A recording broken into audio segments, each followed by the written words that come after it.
Hello everyone.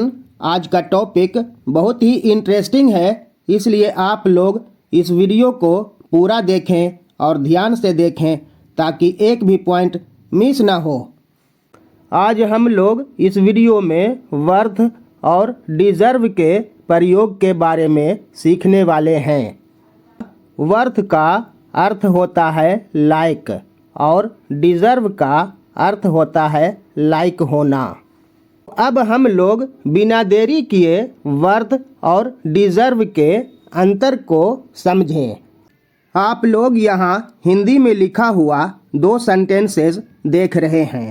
पहला sentence है यह पानी पीने के लायक नहीं है, और दूसरा सेंटेंस है यह चाय पीने के लायक नहीं है।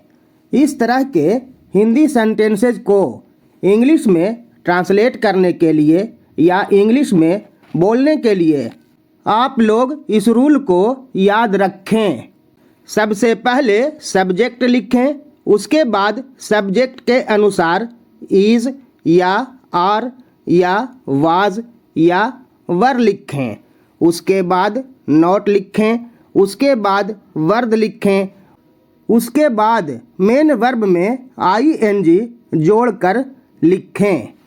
आप लोग इस बात का ध्यान रखें कि इस रूल का प्रयोग सिर्फ नॉन लिविंग थिंग्स के लिए किया जाता है। जैसे यह पानी पीने के लायक नहीं है, this water is not worth drinking. यह चाय पीने के लायक नहीं है, this T is not worth taking. अब आप लोग इसे डिटेल में समझें। यह पानी पीने के लायक नहीं है।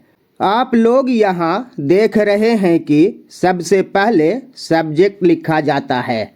इस हिंदी सेंटेंस का सब्जेक्ट है यह पानी। यह पानी के लिए आप लोग लिखें दिस वाटर। उसके बाद आप लोग देख रहे हैं कि इज़ या आर या वाज या वर का प्रयोग किया जाता है। इस हिंदी सेंटेंस में है लिखा हुआ है का अंग्रेजी होता है इज़, इसलिए यहाँ इज़ लिखा गया है। उसके बाद आप लोग देख रहे हैं कि नॉट लिखा जाता है, इसलिए यहाँ भी हेल्पिंग वर्ब इज़ के बाद नॉट लिखा गया है। उसके बाद वर्द लिखा जाता है, इसलिए यहाँ भी वर्द लिखा गया है। उसके बाद मेन वर्ब में आईएनजी जोड़कर लिखा जाता है। इस हिंदी सेंटेंस में मेन वर्ब है पीने। पीने या पीना का अंग्रेजी होता है ड्रिंक, इसलिए यहाँ ड्रिंक में आईएनजी जोड़कर ड्रिंकिंग लिखा गया है। अतः यह पानी पीने के लायक नहीं है का अंग्रेजी अनुवाद होगा this water is not worth drinking.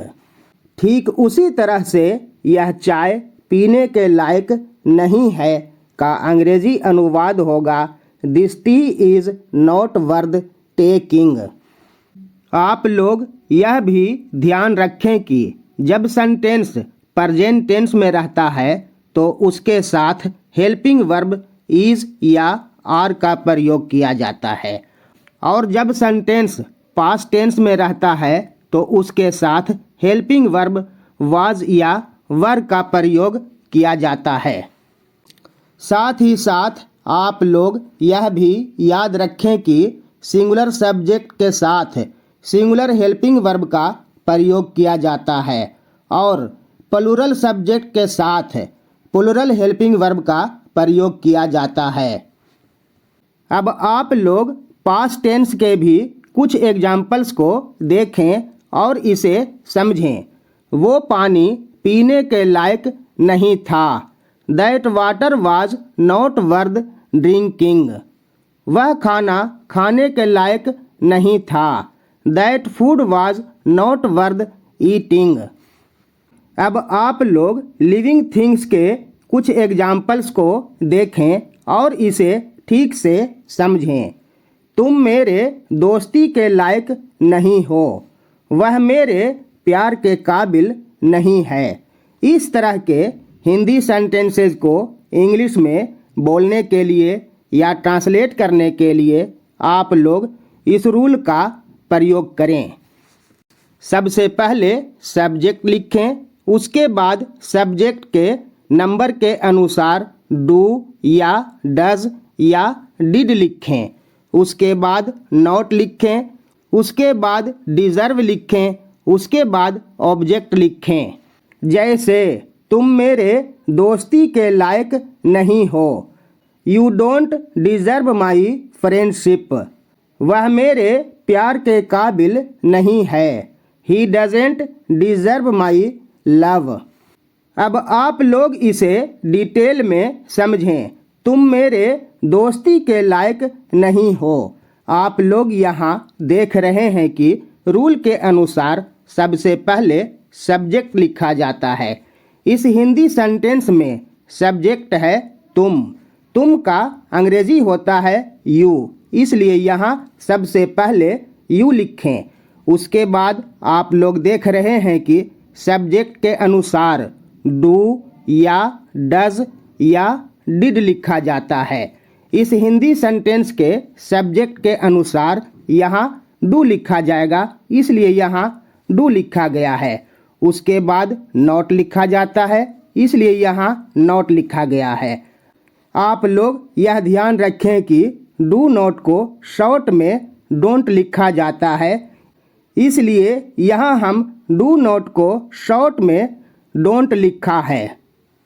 उसके बाद आप लोग देख रहे हैं कि डिज़र्व लिखा जाता है, इसलिए यहाँ डिज़र्व लिखा गया है। उसके बाद ऑब्जेक्ट लिखा जाता है। इस हिंदी सेंटेंस में ऑब्जेक्ट है मेरी दोस्ती। मेरी दोस्ती के लिए आप लोग लिखें माई फ्रेंडशिप। अतः तुम मेरे दोस्ती के लायक नहीं हो का अंग्रेजी अनुवाद होगा you don't deserve my friendship. वह मेरे प्यार के काबिल नहीं है। इस हिंदी सेंटेंस को अंग्रेजी में ट्रांसलेट करने के लिए आप लोग देख रहे हैं कि सबसे पहले सब्जेक्ट लिखा जाता है। इस हिंदी सेंटेंस का सब्जेक्ट है वह का अंग्रेजी होता है ही, इसलिए यहाँ ही लिखा गया है। आप लोग यह ध्यान रखें कि ही, शी, इट या कोई सिंगुलर सब्जेक्ट के साथ डज का प्रयोग किया जाता है, इसलिए यहाँ ही के साथ डज का प्रयोग किया गया है। उसके बाद रूल के अनुसार नॉट का प्रयोग किया जाता है, इसलिए यहाँ नॉट का प्रयोग किया गया है। आप लोग यह ध्यान रखें कि डज नॉट को शॉर्ट में डजेंट लिखा जाता है, इसलिए हमने भी यहाँ डज नॉट के शॉर्ट फॉर्म को डजेंट लिखा है। उसके बाद आप लोग देख रहे हैं कि डिज़र्व लिखा जाता है, इसलिए यहाँ भी हमने डिज़र्व लिखा है। उसके बाद आप लोग देख रहे हैं कि ऑब्जेक्ट लिखा जाता है। इस हिंदी सेंटेंस में ऑब्जेक्ट है मेरे प्यार। मेरे प्यार के लिए आप लोग लिखें माई लव। अतः वह मेरे प्यार के काबिल नहीं है का अंग्रेजी अनुवाद होगा he doesn't deserve my love. आप लोग चाहें तो डोंट के जगह पर डू नॉट और डजेंट के जगह पर डज नॉट भी लिख सकते हैं। दोस्तों, यह दोनों सेंटेंस प्रेजेंट टेंस में है, इसलिए यहाँ हेल्पिंग वर्ब डू या डज का प्रयोग किया गया है। पास्ट टेंस में डिड का प्रयोग किया जाता है।